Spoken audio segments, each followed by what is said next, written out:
tá conseguindo ir muito bem. Então assim, é aquela coisa, né? Nossa, é terrível porque ele estava no futebol da Honduras. Pelo menos ele já foi para a Argentina, né? Se ele tivesse na Honduras para chegar na Série A, aí com todo respeito, ele podia marcar 1000 gols por ano, mas ainda assim eu ia achar meio loucura. Agora, já teve uma passagem rápida no Banfield, eu acho que se fosse para chegar, era para ser um 12º jogador também, tipo, a função que o Carlinhos tem feito hoje. Não é para ser o titular absoluto, um reserva do reserva. Então eu não sei até que ponto seria uma ótima contratação. Aqui no futebol sul-americano ele passou também num clube chamado São Marcos Arica, se não estiver enganado, da segunda divisão do Chile. Ele foi bem por lá, é isso mesmo, segunda divisão do Chile. Ele marcou 10 gols em 26 jogos antes de ir para Honduras e agora no Banfield com altos e baixos. Chegou sem custos, então poderia chegar também sem custos para a equipe do Remo.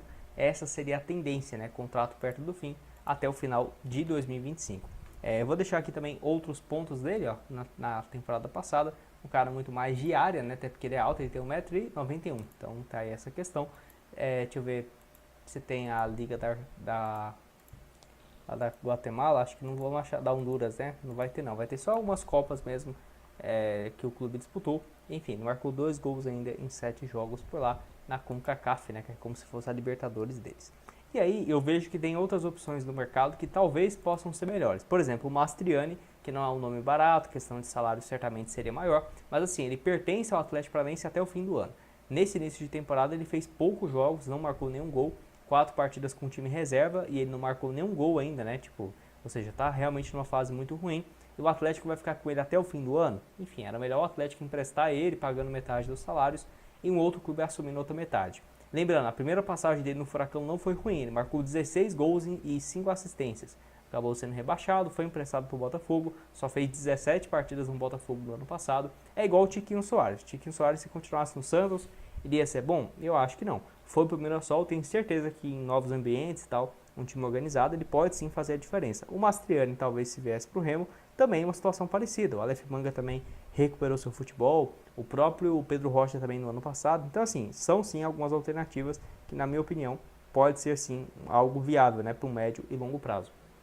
Tem outro nome aqui também, esse mais caro, que é o Alex Arce. Só para você ter uma ideia, o Corinthians chegou a fazer proposta de mais de 30 milhões de reais para contratá-lo e acabou não saindo do negócio. Ele foi para o Independente Rivadavia no ano passado por 15 milhões de reais, ou seja, não é uma contratação barata. Ele já soma lá no Campeonato Argentino 14 partidas, 5 gols e uma assistência. Talvez um empréstimo com obrigação de compra no fim da temporada, enfim, para ver o jogador se valorizando também numa liga mais forte, poderia ser uma alternativa. Eu só fiquei surpreso porque ele saiu do Independente Rivadavia depois de ter sido artilheiro da segunda divisão com 26 gols. Primeira temporada na Série A, né? Ele marcou 2 gols em 5 jogos já no início do ano.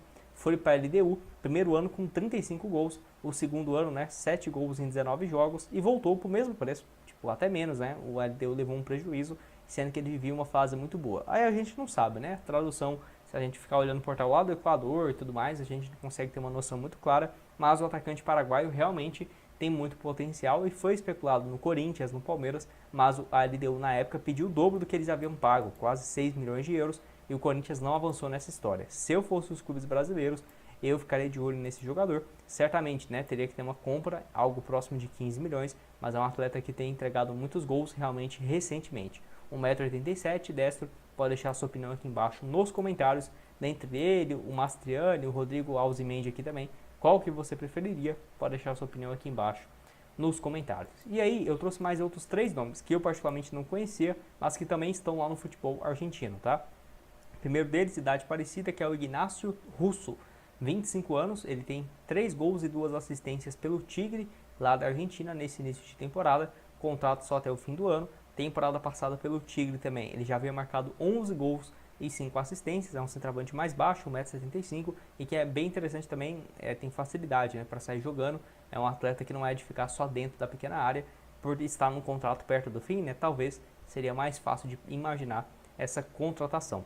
Tem outro aqui também que é o Facundo Bruera, acho que é isso, 27 anos de idade, centroavante também no Barraca Central, que desde quando ele chegou em 2024 já soma até aqui 15 partidas, 15 gols, né, em 42 jogos, um desempenho interessante. Nessa atual temporada, 6 partidas, 2 gols, pelo menos vivendo uma fase melhor, né, do que o nome que foi especulado no Remo recentemente. Não tão boa assim também, 27 anos, parece algumas características, 1,94 m, já passou também por outros clubes e até foi bem, né, pelo Nacional do Paraguai e pelo Olímpia, quando ele foi comprado em 2023 por mais de 8 milhões de reais.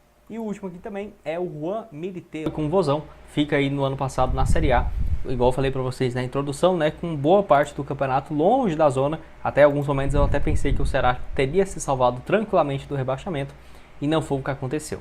Então, primeiro aqui, bora falar aqui sobre o Marcos Vitor, né? Jogador então que esteve com o Ceará no ano passado, foi titular em boa parte do campeonato desde quando ele chegou, 17 partidas, 1 gol e 1 assistência. Ele que já tinha uma identificação com o Ceará na categoria de base, no profissional, até ser negociado com o Bahia. Eu não vi aqui os valores, certo? Mas ele foi para o Bahia, tá? Então, estamos agora já indo para março, teria aí abril, maio e junho para o fim do contrato. Obviamente o Remo poderia chegar a um acordo com o Santos e com o Cruzeiro e pegar o jogador pelo empréstimo por mais um ano, mas esse acordo, né, que o Santos paga 100% dos salários, eu acho que ficaria muito caro. Se o Cruzeiro pudesse pagar metade ou 30%, enfim, seria um negócio melhor no ponto de vista financeiro, tá?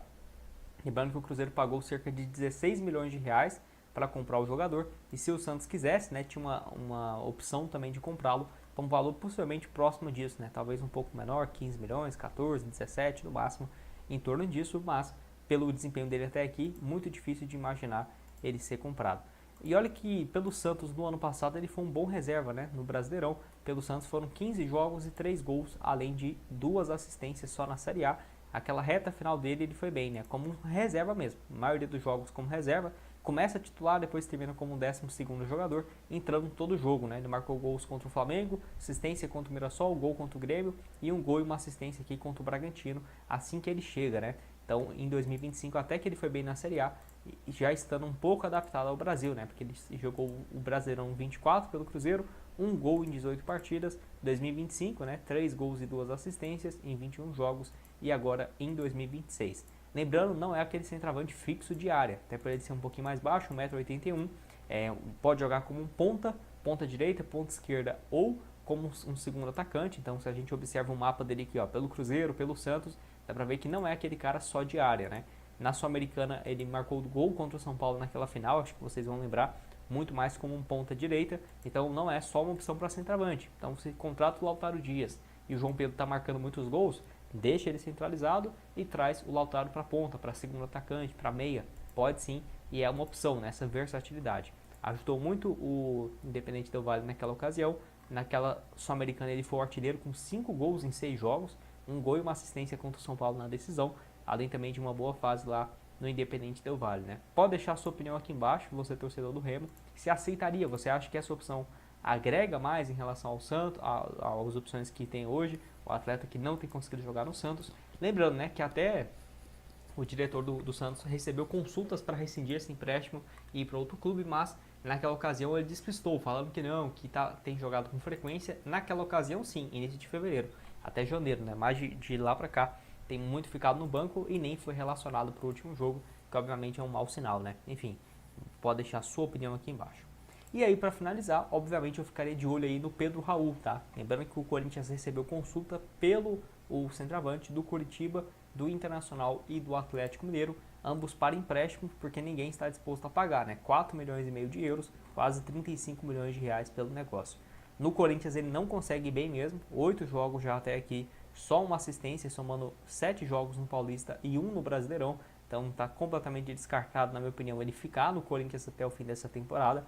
Tem vínculo bem longo até o fim de 2028 e é um nome que o Corinthians já fez um movimento parecido no ano passado. Emprestou ele para o Ceará, ele marcou 11 gols na Série A, 17 na temporada, mesmo indo bem, não apareceu nenhum time disposto a comprá-lo, não por cifras que o Corinthians pedia, por cifras menores, 15 milhões de reais, 20 milhões, aceitar um prejuízo de metade do valor, 50%, talvez algum clube queira, mas o Corinthians não está demonstrando interesse. Se eu fosse o Remo, talvez aparecendo com uma boa proposta, pelo jogador que já foi artilheiro, né, pelos últimos 22, ele só fez 3. Então, sim, dá para ver claramente que é um cara que não está na expectativa de ser utilizado. É claro, chegou um novo treinador e tal, nos primeiros jogos do Campeonato Gaúcho, ó, 3 partidas, 2 como titular, então não dá para dizer que é um cara totalmente descartável do elenco do Grêmio, mas se aparecer uma proposta de empréstimo, ó, 22 partidas, 3 como titular, e eu tenho certeza que o Clube Gaúcho poderia pensar numa transferência. Até para você ter uma noção, hoje ele está avaliado ainda em 6 milhões de euros, né? Então um valor gigantesco, contrato até o fim de 26.